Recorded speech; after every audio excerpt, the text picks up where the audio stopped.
70 के बाद दवा नहीं थाली बदलो 8 जादुई नियम जो बुजुर्गों को बना देंगे फौलाद।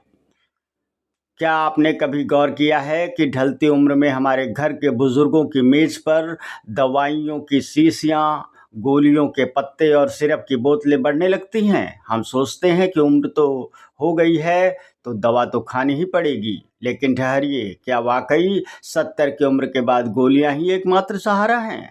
आज मैं आपसे एक सवाल पूछता हूँ, क्या आप अपने घर के बुजुर्गों की सेहत को वाकई उनकी उम्र का नतीजा मानते हैं, या फिर उन गलत आदतों का जो बरसों से उनकी थाली में परोसी जा रही हैं?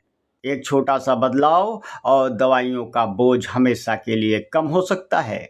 आज के इस वीडियो में हम उन 8 जादुई नियमों के बारे में बात करेंगे जो 70 की उम्र के बाद शरीर को फिर से फौलाद जैसी ताकत दे सकते हैं।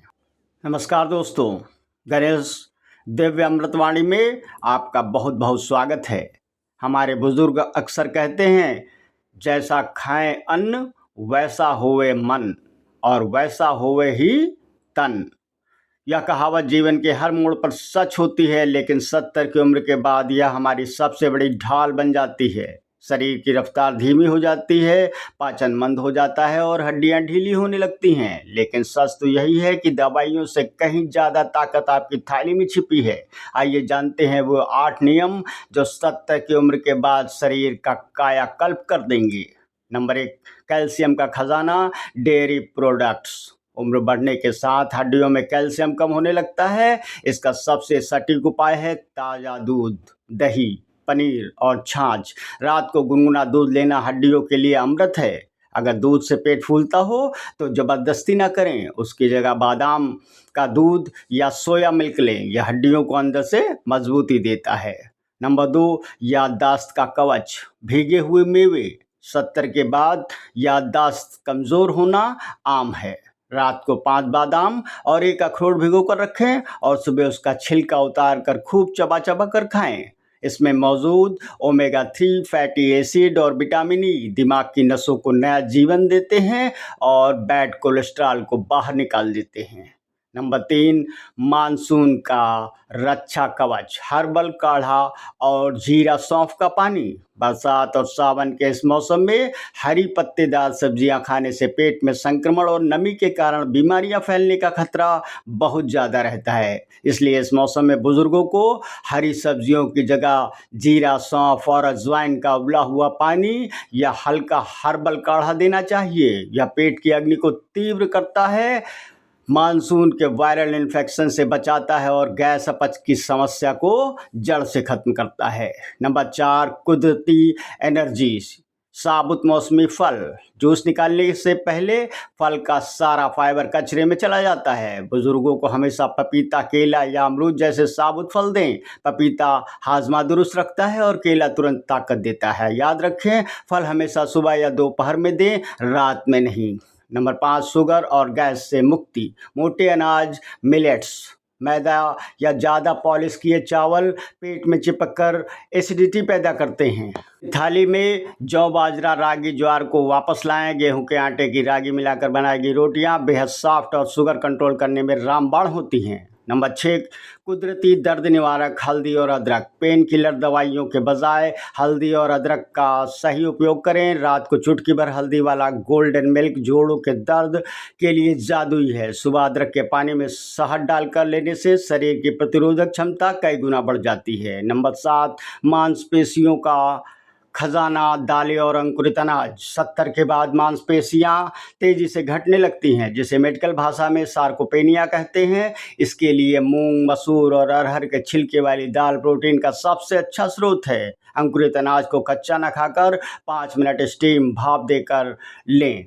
यह फौलादी ताकत देने के लिए पर्याप्त है। नंबर 8, बोनस नियम, पानी का स्मार्ट हाइड्रेशन। उम्र के साथ प्यास का एहसास कम हो जाता है, जिससे खून गाढ़ा होने लगता है। बुजुर्गों को एक साथ पानी पिलाने के बजाय हर घंटे में आधा आधा गिलास गुनगुना पानी पिलाने की आदत डालें। दिन भर में 8 से 10 गिलास पानी उन्हें डिटॉक्स रखेगा और चक्कर या कब्ज जैसी समस्याओं से बचाएगा।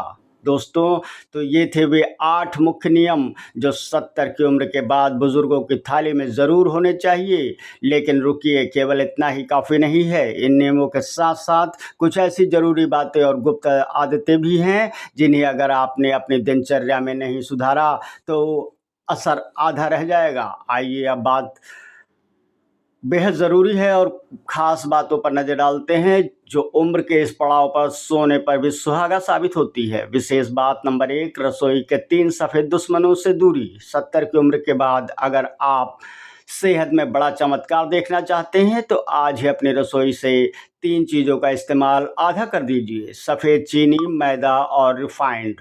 सफ़ेद नमक। सफ़ेद चीनी शरीर में अंदरूनी सूजन यानी इन्फ्लेमेशन को बढ़ाती है। मैदा आंतों में जाकर चिपक जाता है और भयंकर गैस बनाता है। वही ज़रूरत से ज़्यादा सफ़ेद नमक ब्लड प्रेशर को हाई कर देता है। इसकी जगह देसी गुड़, धागे वाली मिश्री, सेंधा नमक और मल्टीग्रेन आटे का इस्तेमाल शुरू करें। यह बदलाव बुजुर्गों की आधी बीमारियां वैसे ही खत्म कर देगा। विशेष बात 2, भोजन के बाद 20 मिनट की हल्की चहलकदमी। केवल सही खाना ही काफ़ी नहीं है, उस खाने का सही से पचना भी उतना ही ज़रूरी है। नियम यह है कि रात या दोपहर के खाने के तुरंत बाद कभी भी बिस्तर पर न लेटें। खाना खाने के 10 से 15 मिनट बाद घर के ही आंगन या कमरे में ही बिल्कुल धीमी चाल से 15 से 20 मिनट की चहलकदमी सैर जरूर करें। अगर चलना संभव न हो तो कम से कम 10 मिनट के लिए वज्रासन में बैठें। इससे गैस और एसिडिटी की समस्या जड़ से खत्म हो जाती है और खाया हुआ भोजन बहुत आसानी से पच जाता है। विशेष बात नंबर 3, रात के खाने का सही नियम। Dinner rules. बुजुर्गों के लिए रात का खाना हमेशा सूर्यास्त के आसपास या शाम को 7 बजे तक हो जाना चाहिए। रात का भोजन दिन के मुकाबले बहुत हल्का होना चाहिए, जैसे हल्की मूंग की दाल, दलिया या उबली हुई सब्जियां। भारी खाना रात में खाने से नींद गहरी नहीं आती और सुबह पेट साफ नहीं होता। रात का खाना जितना हल्का होगा, सुबह शरीर उतना ही हल्का और एनर्जेटिक महसूस करेगा। तो दोस्तों, आज के इस वीडियो में हमने विस्तार से समझाया कि कैसे 70 की उम्र के बाद हमारे बुजुर्गों की ज़िंदगी गोलियों और दवाइयों के मोहताज नहीं होनी चाहिए। हमने देखा कि कैसे दूध और डेयरी प्रोडक्ट से हड्डियों को मजबूत रखा जा सकता है, भीगे हुए मेवों से दिमाग को तेज किया जा सकता है और बरसात के मौसम में हर्बल काढ़े व जीरा सौंफ के पानी से पेट के संक्रमण से बचा जा सकता है। इसके अलावा मौसमी फलों का सही चुनाव, मैदे की जगह मोटे अनाजों मिलेट्स का सेवन, हल्दी और अदरक का कुदरती इस्तेमाल, दाल व स्टीम किए हुए अंकुरित अनाज से मांसपेशियों की ताकत को बनाए रखना और दिन भर में सही तरीके से स्मार्ट हाइड्रेशन यानी थोड़ा थोड़ा करके पानी पीना, ये सारे कदम मिलाकर किसी बड़ी बीमारी को रोकने की ताकत रखते हैं। साथ ही हमने यह भी जाना कि रसोई के 3 सफ़ेद दुश्मनों चीनी, मैदा और नमक को अलविदा कहकर रात का हल्का खाना रखकर और भोजन के बाद हल्की चहलकदमी या वज्रासन करने से हमारी पाचन शक्ति और मेटाबॉलिज्म पूरी तरह दुरुस्त हो जाते हैं। 70 की उम्र जिंदगी की शाम नहीं बल्कि अनुभवों की वह खूबसूरत दोपहर है जिसे सुकून और सेहत के साथ जीने का हर बुजुर्ग को पूरा अधिकार है। दवाइयाँ केवल बीमारी के असर को दबाती हैं, लेकिन आपकी थाली में परोसा गया सही और शुद्ध भोजन उन्हें एक नया जीवन दे सकता है। अगर गणेश दिव्य अमृतवाणी की यह पूरी जानकारी आपके दिल तक पहुंची हो और आपको उपयोगी लगी हो तो इस वीडियो को अपने परिवार, रिश्तेदारों और ख़ास दोस्तों के साथ व्हाट्सएप और फेसबुक पर शेयर करना बिल्कुल ना भूलें। आपका एक शेयर किसी घर के एक बुजुर्ग की दवाई की गोलियां हमेशा के लिए छुड़वा सकता है। अगर आप चैनल पर नए हैं तो सब्सक्राइब करके इस परिवार का हिस्सा जरूर बने और नीचे कमेंट बॉक्स में जय श्री कृष्णा या राधे राधे लिखना बिल्कुल ना भूलें। हमेशा स्वस्थ रहिए और अपनों का खास ख्याल रखिए और मुस्कुराते रहिए। बहुत बहुत धन्यवाद। जय श्री कृष्णा, राधे राधे।